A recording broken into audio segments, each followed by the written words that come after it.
साथियों, अभी आपको आज छोटी सी जानकारी मैं लेकर के आया हूँ। जैसा कि हम सब जानते हैं कि नेशनल स्टॉक एक्सचेंज का जो इंडेक्स है, उनके इंडेक्स में अगर हम निफ्टी इंडेक्स की बात करें तो नंबर 1 पायदान पर है निफ्टी 50, नंबर 2 पायदान पर है निफ्टी नेक्स्ट 50। इन दोनों में 50-50 शेयर चुनाव करके रखे जाते हैं। तीसरे पायदान पर है निफ्टी 100, इसमें 100 कंपनियों के शेयर्स चुनाव करके रखे जाते हैं। इसके अलावा निफ्टी बैंक भी है, जिसमें कुछ चुनिंदा बैंक के शेयर रखे जाते हैं। इंडेक्स में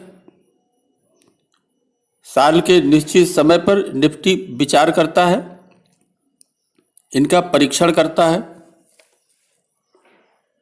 और लगता है कि जिसमें शेयर्स कुछ कमज़ोर हैं उनके स्थान पर उनकी तुलना में मजबूत शेयर को शामिल कर दिया जाता है। साथियों, जब ये निफ्टी इंडेक्स में कोई भी शेयर शामिल किया जाता है तो इसी इंडेक्स के म्यूचुअल फंड के कुछ फंड्स भी हैं, ज़्यादातर एक्सचेंज ट्रेडेड फंड हैं। तो संबंधित एक्सचेंज ट्रेडेड फंड से जो हटा दिए जाते हैं, जिससे वो जुड़े रहते हैं, अगर उस इंडेक्स में किसी कंपनी का हिस्सा हटा दिया जाता है तो वो म्यूचुअल फंड के जो ETF है उसमें से भी वो शेयर बाहर हो जाते हैं, अर्थात उनकी बिकवाली हो जाती है। और जिनको शामिल किया जाता है वो संबंधित फंड में शामिल हो जाते हैं और उनकी खरीदी होती है, इस वजह से उनकी मांग बढ़ती है। साथियों, ये निफ्टी के जो इंडेक्स हैं, इनके अलग अलग इंडेक्स के अलग अलग एक्सचेंज ट्रेडेड फंड हैं जो इन इंडेक्स के हिसाब से चलते हैं। साथियों, हम पहली बात करेंगे निफ्टी 50 की।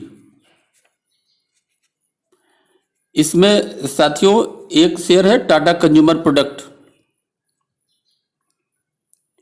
ये निफ्टी नेक्स्ट 50 का,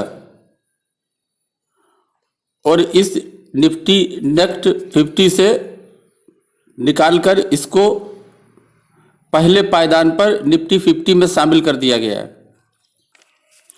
साथियों, दूसरा शेयर था गेल का। ये जो गेल का शेयर था, ये पहले पायदान पर निफ्टी 50 में था, जिसको यहाँ से हटाकर दूसरे पायदान निफ्टी नेक्स्ट 50 में डाल दिया गया। तीसरा साथियों बैंक ऑफ बड़ौदा का है। Bank of Baroda Nifty next 50 में था, जिसको तीसरे पायदान निफ्टी 100 में ले जाया गया। साथियों, अडानी इंटरप्राइजेस का तीसरे पायदान निफ्टी 100 में था, जिसको दूसरे पायदान निफ्टी नेक्स्ट 50 में ले लिया गया। इसी प्रकार से अपोलो हॉस्पिटल का भी निफ्टी 100 से निकाल करके दूसरे पायदान निफ्टी नेक्स्ट 50 में ले लिया गया। यही MRF के साथ में भी किया गया। इसके अलावा इसी तरह यस बैंक को भी निफ्टी 100 से हटाकर दूसरे पायदान निफ्टी नेक्स्ट 50 में ले लिया गया। साथियों, इसके बाद कंटेनर कारपोरेशन जो दूसरे पायदान पर था निफ्टी नेक्स्ट 50 में, यहाँ से हटाकर उसको तीसरे पायदान निफ्टी 100 में ले लिया गया। इसी तरह का हिंदुस्तान जिंक के साथ हुआ।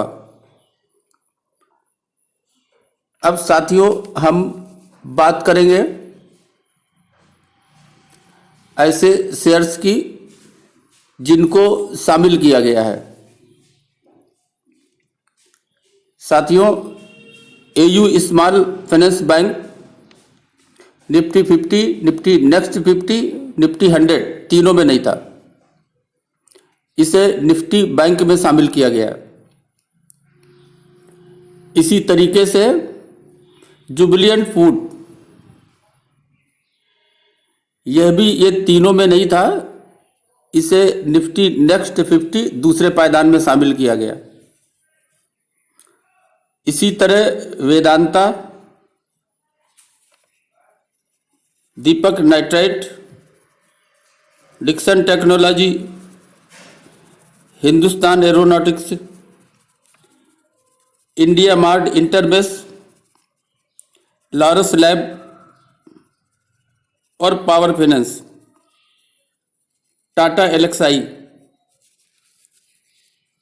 इनको ये निफ्टी 50, निफ्टी नेक्स्ट 50, निफ्टी 100 तीनों में नहीं थे, जिन्हें इस बार कुछ को निफ्टी नेक्स्ट 50 में शामिल किया गया और कुछ को निफ्टी 100 में शामिल किया गया। साथियों, इन निफ्टी 50, निफ्टी नेक्स्ट 50, निफ्टी 100 से तीनों से जिन्हें बाहर का रास्ता दिखाया गया, उसमें GIC है, Oracle Financial, PFC, Edelweiss Financial, Future Retail, Housing Urban Development, National Aluminium और राजेश एक्सपोर्ट, इनको जिनको बिल्कुल बाहर का रास्ता दिखाया गया। साथियों, इंडेक्स से संबंधित जो म्यूचुअल फंड के जो एक्सचेंज ट्रेडेड फंड हैं, जो इन संबंधित इंडेक्स के अनुसार अपनी खरीदारी करके उससे अपने फंड को मैच करते हैं, तो जिन्हें बिल्कुल बाहर का रास्ता दिखाया गया, ये इन फंड हाउसेस के पोर्टफोलियो से बाहर जाएंगे। और जब इनकी बिकवाली होगी तो निश्चित है आपूर्ति बढ़ेगी, और उसी अनुपात में यदि डिमांड नहीं बढ़ती है तो इनके रेट गिरेंगे। इसलिए आप अपने पोर्टफोलियो को अच्छी तरह से देख लें। साथियों, हमारे देखने में कुछ गलती हो सकती है। आप NSE की वेबसाइट पर जाकर अच्छी तरह से देखें और संतुष्ट हो लें। यह एक बहुत जरूरी सूचना थी। यह समाचार पत्रों में भी छपा है।